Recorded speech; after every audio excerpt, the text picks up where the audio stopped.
I right now, but starting May 1st, they're going to be paying over 9% interest. So should you buy your Ibonds today or wait until May to buy them? That's our topic on today's episode of Friends Talk Financial Planning. Hi, I'm John Shearer, and I run a fee-only financial planning practice in Middleton, Wisconsin. I'm Bridget Sullivan-Mermel, and I've got a fee-only financial planning practice in Chicago, Illinois. Before we begin, John, let's just remind people to subscribe. It helps our channel and helps you find out about new videos and new information that we've got coming out every week. So, John, tell me, what are you telling people about Ibonds? Yeah, it's been a topic of conversation in our client meetings for sure. And maybe let's start, Bridget, with just a little refresher on we've had several episodes on various things, but just to make sure we're all on the same page here, Ibonds are based inflation bonds that's issued by the Treasury, right? So they're guaranteed by the strength of the government, very secure. There's a fixed rate and a variable rate, and it's based on inflation and based on some calculations. And it resets every May and every November. So November 1st, the announcement came out, and I think the number is 7.12% that we're getting this 6 months. And May 1st, here in a couple of weeks, they're going to announce the new number, and we sort of know what it is. It's going to be north of 9.5%, we think, on this, maybe even a little higher than that. And so then the question is, and you can only buy $10,000 of Ibonds. You can invest $10,000 per year per person. Right, single person 10,000, a married couple can do 20,000, one for each. And so the question that I'm getting from folks is, well, listen, I haven't bought my Ibonds for 2022 yet. I could buy them today and get that 7% rate for the next 6 months. And then in October, then I'd get that 9% rate. Or do I wait until May to buy them and just start with that 9% rate? So I think that's the question that would be interesting to hear your opinion and talk about. Is that anything else you wanted to say just before we sort of dig into this decision making? Yeah, I think there's one other item that you have to commit to having your money in the Ibond for a year. After the year, you can get the money out. Right. If you take the money out between year 1 and 5, they don't pay you for the last quarter, so last 3 months of interest. Yep. So there's a slight penalty, but it's not bad. It's not any kind of big. It's more like a bonus if you actually keep it in over 5 years. Okay. Yeah, that's great. And so let's dig into that. I think that's a really great point. Again, just to refresh everybody's thinking about this. Maybe some viewers are looking at this for the first time and saying, right, geez, this Ibond 9%. It's like buying a CD. I talked to clients about it. It was similar to that process. Right. And I think it's really critical. What you said is that the money has to be in there for a year. So if you were to buy today, 1 year, you literally can't get it out, right? And so listen, after a year, it's totally awesome.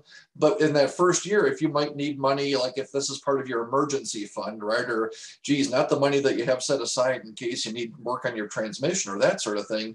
This is money. And I tell people, hey, if you got money sitting in the bank and you might buy a CD if rates were good enough, but golly, they're not very good. And you don't ever plan to use this and you've already, you got a big chunk, to take a slice of that cash you got in the bank and put it into this.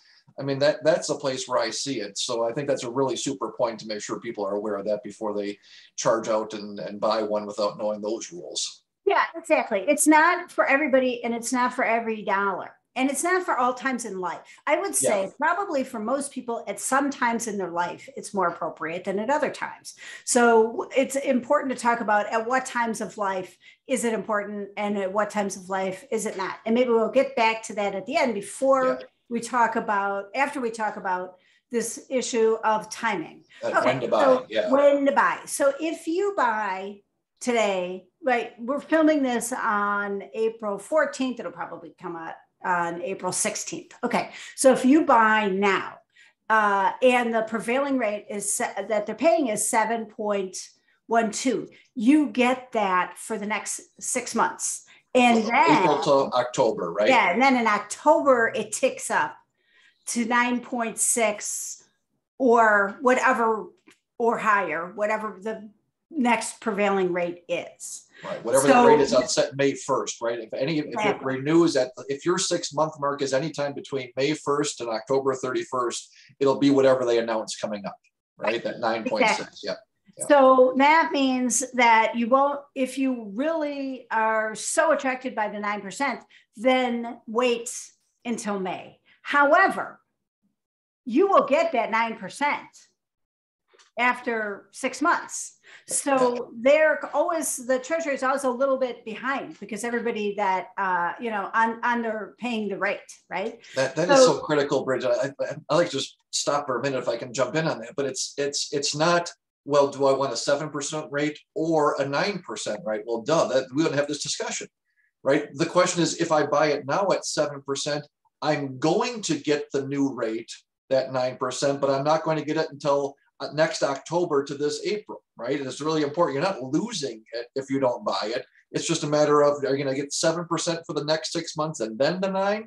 Or are you going to start with the 9% and then renew in November and then get whatever the new rate is? Maybe it's higher, maybe it's lower. We don't know that, right? So that's the decision point. Exactly. And so you are just trying to do timing. Yeah. That's what you're deciding on. You're not going, however, if you wait, you will lose out on the 7%. So if you wait until May 1st, you're going to lose out on the 7% rate, but then you'll get the 9% right away. Yeah. Right. Yeah. So here's the question, and I'm in this spot. I'm intending to buy some Ibonds this year, and probably like a lot of people, I just haven't gotten around to it. Right. We had taxes and all these things. Okay. So I'm in this spot, right? Oh, geez, this new rate's coming out. What should I do? Should I buy it today, or should I wait 2 weeks and buy it May 1st or 2nd? It's up to you.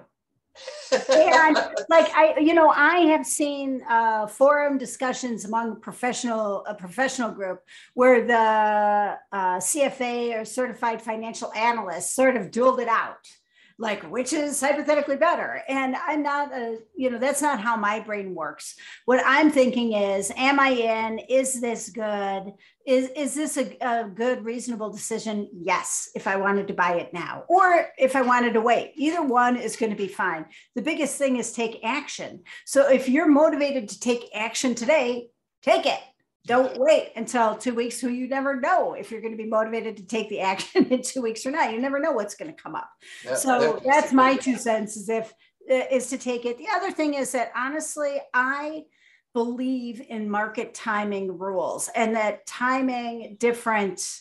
I believe that, like that the research has indicated that the best time to get in the market is now. Yeah. Not to wait until some other time, and to do it just methodically, and don't wait for your emotions to catch up to you or anything like that. It's just, if you got the money, put it in now. And that, when they do these longitudinal studies, it works out the best for people. But it's not like, in this case, it's not going to be that big of a difference, because again, you can only put $10,000 in it. So you can't move it up that much, right. Right. I love your response. I don't know if it was intentional or not, but I can't remember the word you used, but it was like, whatever you want to do, whatever you feel like. Right. Right. I mean, that literally that reflects, and thank you for expounding on that for our viewers. But I'm like, it doesn't matter. We're talking, to your point, if you were to lose 2%, which we don't lose it, it's just delayed. On $10,000, that's $200. I mean, not nothing. You want to give me $200, I'll take it, right? But this isn't the difference between whether I can pay for my daughter's wedding or not, in 2 years, or whether I can make that down payment on the house. It's nice to have, but we're not changing the world here, right? It's good. It's a smart decision. And I love your point on, if you're motivated, the most important thing, what's the biggest mistake somebody can make? If they fit this profile, hey, it makes sense. The biggest mistake would be not doing it, and you come to next year and then you haven't done anything, right? So taking action, trying to pin the exact timing down. It's this round, we're really talking about a rounding error. And it's sort of like, what were rates, 2 years ago, 3 years ago, thinking about CDs, even one of those rates today. We're talking about, do you want a really, really good rate, or a really good rate, or a great rate, right? I mean, it's not, 7, 8, 9% interest compared to what CDs have been paying. Like, okay, we're doing really, really well. And we're not talking about $1 million, right? So make a decision, take action. That is a super way to put it. to use a metaphor, I'm thinking about working on my garden. And the way that I do it is like, okay, I'm motivated to plant some zucchini today. I better go and plant the zucchini. Yeah. If I wait, it's not going to happen. It might not happen in 2 weeks. Today's the day. And it might not turn out perfectly. If I know, well, I'm going to for sure have set aside a time to do this gardening project in weeks, then maybe I will. But and I love the analogy, but think about this. If this was early in March, right? We're in the Midwest. If it's early in March and you're motivated to plant your zucchini, you go, listen, that is a mistake, right? We're just looking to have frost, right? We're in this time period where what's the exact right date after we can kind of look and listen, it's going to be pretty good no matter what, right? Don't plant it in February. Don't plant it in July. But, to your point when I asked, what should I do is whatever you feel like doing, right? You're in the right spot when you're ready to do this thing. That's a super exactly. Because it's not my top priority item. Yeah. Like the other items in my life are higher priority than this. So if I feel motivated to do this, then I'm going to do this. Yeah. Things like getting in touch with my family, all that stuff is actually, more vital kind of in a lot of ways. Right. So this is more of an icing on the cake category. And so it's not in so that's why I say, whatever you feel like, just do it. Yeah. So I think one of the takeaway might be, listen, if you've got extra money in your bank account, right? You've got enough to cover emergency funds and you got money you're going to leave there for more than a year, buying Ibonds makes sense. Whether you buy today or you buy in 2 weeks, you're going to get a really good rate. The most important thing is to take action if you fit that spot. And with that, let's wrap it up. I'm Bridget Sullivan-Ramal, and this is John Shearer. And we're both members of the ACP, or the Alliance of Comprehensive Planners. It's a group of fee-only financial planners that operate all over the country. It's a non-for-profit group, and we just get together to share ideas and to help each other. Right. And if you're like what we talk about on our show and would like to find an advisor in your area, visit acplanners.org. And also don't forget to hit that subscribe button.